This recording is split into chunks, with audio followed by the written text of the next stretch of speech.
Ay! Powerful. Ano yan? Ba't grabe naman to si tatay.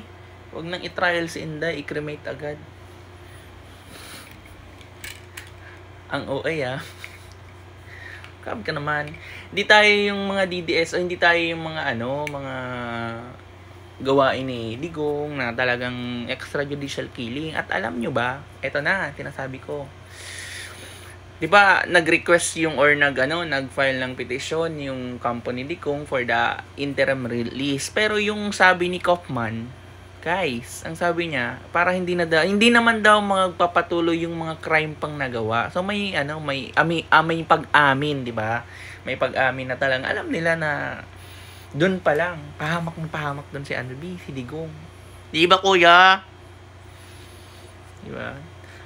If I'm not mistaken, Africa yung tatanggap kay Digong. Pero kailangan pa nating pag-aralan.